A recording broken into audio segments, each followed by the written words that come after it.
Before I begin telling you this story, take a second to subscribe to the channel and turn on notifications. It genuinely helps more than you think, and it makes sure you never miss a story like this one.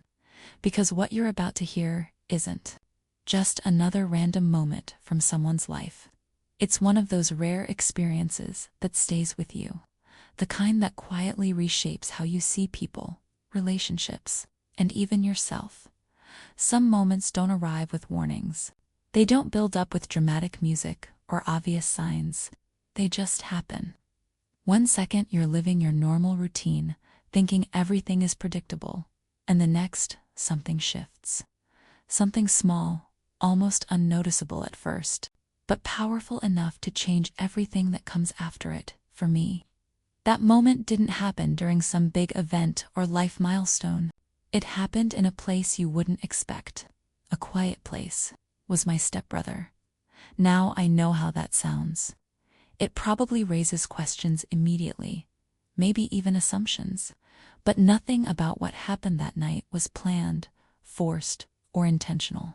If anything, it was confusing, subtle, something that unfolded slowly, almost without either of us realizing it until it was already there.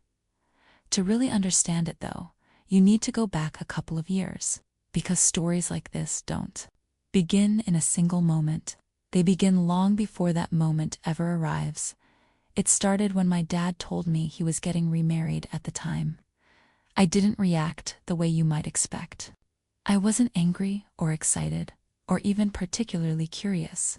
I was in that phase of life where your world revolves around your own routines, school, friends, small responsibilities, trying to figure out who you are. All of that felt more important than whatever decision my dad was making about his future. So when he told me about her, about Isabella, I just nodded and moved on. But when I actually met her, things felt different. She wasn't what I had imagined at all. She didn't try to step into my life with authority or expectations. She didn't force conversations or act like she needed to fill a role. Instead, she approached everything gently.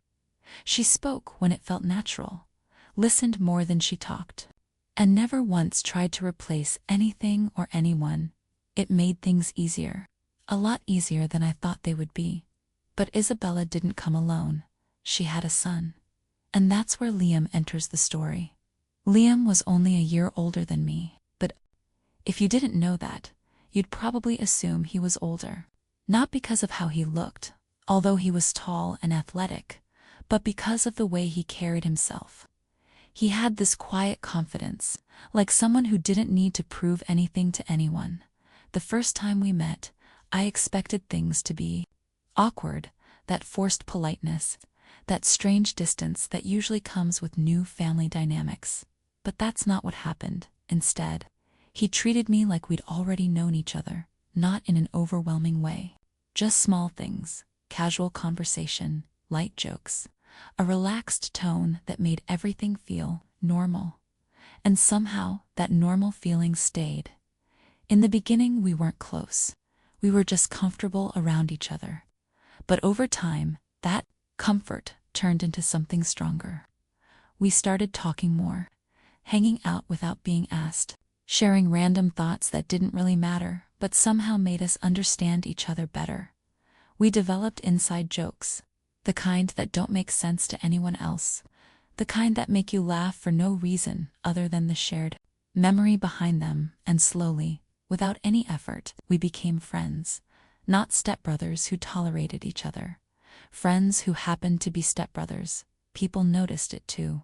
They'd make comments about how easy things seemed between us, how unusual it was for a blended family to work so smoothly at the time. I didn't think much of it. It just felt natural. Fast forward about 2 years, and that natural connection had only grown stronger.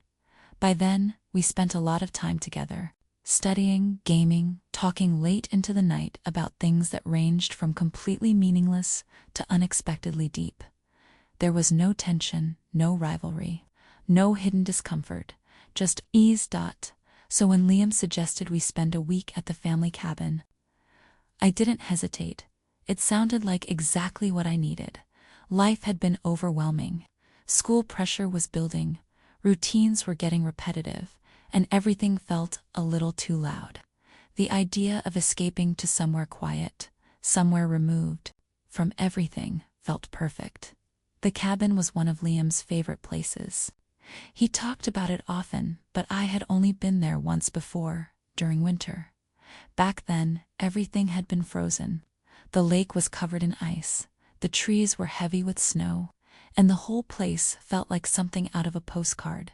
But this time, it was summer, and it felt completely different. The lake shimmered under the sunlight, the trees were alive with movement, leaves shifting gently in the breeze. The air itself felt warmer, fuller, like the entire place was breathing. It was peaceful in a way that's hard to describe. The first night was simple. We unpacked, set up the basics, and made some food outside. Nothing fancy, just burgers on the grill, eaten on the wooden deck, while the sky slowly darkened. Above us, we talked about everything and nothing at the same time. Future plans, random memories, things we didn't even realize we remembered until we started talking about them. Time moved differently there, slower, by the time we went to sleep. I remember thinking how long it had been since I felt that relaxed. The next day, though, was completely different. The heat was intense. Not the kind of warmth you enjoy, but the kind that presses against you, making everything feel heavier. We spent most of the morning on the lake, kayaking, racing each other, laughing in that effortless way that only happens when you're completely present in the moment. By the afternoon, we were exhausted. That's when Liam suggested something. The sauna, apparently. It had been installed recently, and he had been looking forward to using it for a long time. I wasn't convinced at first. Sitting in a small heated room didn't sound particularly appealing after already dealing with the summer heat. But Liam insisted it was different, that it was relaxing in a way you wouldn't expect. Eventually, I agreed. The sauna itself was tucked behind the cabin, almost hidden among the trees. From the outside, it looked simple. Just a small wooden structure blending into the surroundings, but inside, it was something else entirely. The heat hit immediately, thick, heavy, almost overwhelming. At first it was uncomfortable, the kind of discomfort that makes you question why you agreed to it in the first place. But after a while, something shifted. Your body adjusts, your breathing slows, and the heat, instead of feeling suffocating, starts to feel calming. We sat there in silence for a while. No rush to speak, no need to fill the space, just quiet. Eventually, Liam broke it. He started talking about how much this place meant to him. How, when things felt overwhelming, he would come here just to sit and think. It wasn't something he usually talked about. That alone made the moment feel different. I responded simply, but I understood what he meant. There was something about that place that made everything else feel distant. But as time passed, something else started to change. It wasn't obvious at first, just small things. A shift in posture, a brief moment of eye contact that lasted slightly longer than usual. A sense that the silence wasn't just silence anymore. It felt charged, like something unspoken was sitting in the space between us at one point. Our arms brushed slightly. It was nothing accidental, but for some reason, it felt like more than that. Not in a dramatic way, just enough to make me aware of it, aware of everything. The space between us suddenly felt smaller. The quiet felt heavier. And even though nothing had actually happened, it felt like something had changed. We started talking again, but the tone was different, more thoughtful, more careful. At one point, I asked him if he ever thought about how things used to be before our families came together. He paused before answering, and when he did, his answer wasn't what I expected. He said he didn't regret anything, that if anything, things had worked out better than they could have, that we had gotten lucky, and maybe he was right. But after that, the silence returned, and this time it stayed. Eventually, I stepped outside. The cool air hit me instantly, sharp against the heat that had built up inside. The night was calm, still.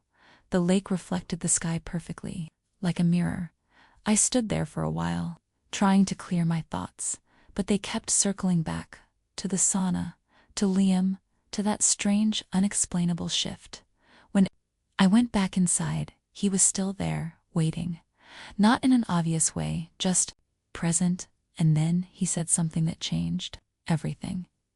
He said we should talk, that he had noticed something, that things felt different, and in that moment, there was no avoiding it, no pretending. Nothing had changed because it had. What followed wasn't loud or dramatic. It was quiet, expected. And when we finally left that sauna, everything felt different. Not broken, not ruined, just changed. The walk back to the cabin was silent, but not uncomfortable. It was the kind of silence that comes when there's too much to say, and no clear way to say it. That night, lying in bed, I replayed everything, every word, every pause, every moment, trying to make sense of it, trying to understand what it meant. The next morning, things weren't awkward, not in the way I expected. We still talked, still joked, still moved through the day like we always had, but beneath it all, there was something new, something unspoken. And as the days passed, that feeling stayed, not overwhelming, not disruptive, just there, like a quiet question that neither of us was ready to answer. Even now, I still think about that night, about what it meant, about whether it was just a moment of confusion or something deeper. And honestly, I still don't have a clear answer. Maybe some moments aren't meant to be fully understood. Maybe they exist just to change you, even if you don't know exactly how. But I'm curious, what do you think? Was it just a fleeting moment shaped by the environment, the heat, and the silence? Or was it something more? Something that neither of us was ready to face? Asterisk, if you made it all the way to the end of this story, I really appreciate you taking the time to listen. Stories like this aren't always easy to tell, especially when they leave you with more questions than answers. But sometimes, those are the moments that stay with us the longest. Life isn't always clear, and not everything fits into a simple right or wrong. Some experiences just happen, and it takes time to understand what they truly mean. If we ever fully do, I'd really like to hear your thoughts on this. What do you think about everything that happened? Do you think it was just a confusing moment, or something deeper that neither of us fully understood at the time? Let me know in the comments. I read more of them than you might think.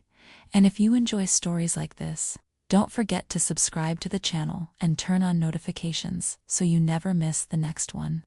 There are a lot more real, intense, and thought-provoking stories coming your way. Until next time, take care of yourself, and I'll see you in the next story.